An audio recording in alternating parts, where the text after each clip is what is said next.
Hey guys, today we're going to make some easy teriyaki tofu.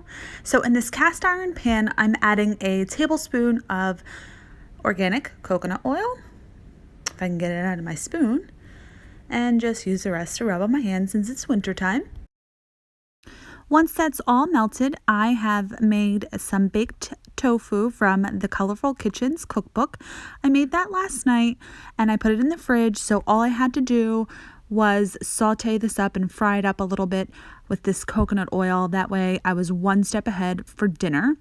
And while that's cooking, we're going to make the teriyaki sauce. So that's just a 1/4 cup of coconut aminos. You can use soy sauce, liquid aminos, whatever you want. That's 1/2 cup of water.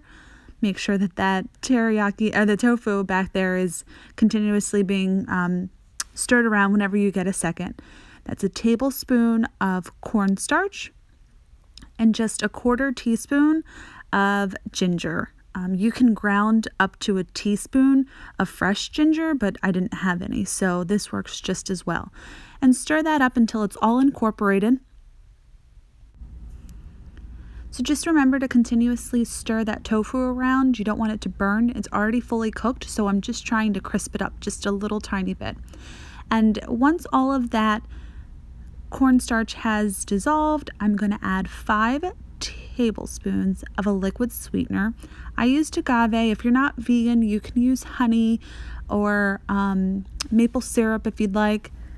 And you just kind of whisk this around every once in a while. You set down your whisk, you let it sit, you stir your tofu, and you kind of go back and forth. And you don't want the tofu to burn, and you don't want the teriyaki to burn either. And once you start to see that bubble up just a little tiny bit, that's when I add in first I tasted to make sure I needed this. And it was kind of sweet. I could probably go with just 4 tablespoons of a liquid sweetener, but other folks in my house definitely enjoy a sweeter teriyaki. So I'm going to add just a dash of salt, a dash of pepper. That's bubbling up just wonderfully here. So I'm going to just whisk it around. I don't want it to burn. And I'm going to set this aside because I'm going to make our side dish now. Yeah, so go ahead and turn off your sauce and your tofu and start to saute some vegetables. So whatever vegetables you want to add is whatever your little heart desires. So we had some cauliflower and broccoli inside of my fridge, so that is what we are eating tonight. And I just had about a teaspoon of extra virgin olive oil in the pan. I threw in some lightly steamed vegetables, some salt, pepper, garlic, and I'm just going to stir that around until it crisps up just a little tiny bit.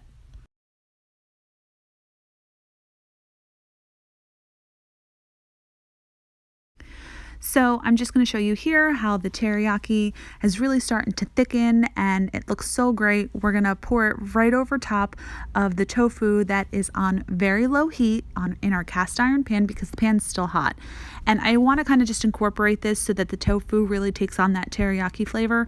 Although the tofu is excellently seasoned. I mean, the Colorful Kitchen, her recipe was so good. I could eat the tofu just like it was, but we're going to bump it up and make a little bit of an Asian flavor right now. And just look how wonderful that looks. I mean, I really, really wish we had smell-o-vision. Like, that's the one thing I hope the future provides because this smells excellent. And there it is. I just plated it over some brown rice, some sesame seeds with your vegetable on the side. If you like my video, don't forget to hit like and subscribe so you don't miss another. Thanks for watching.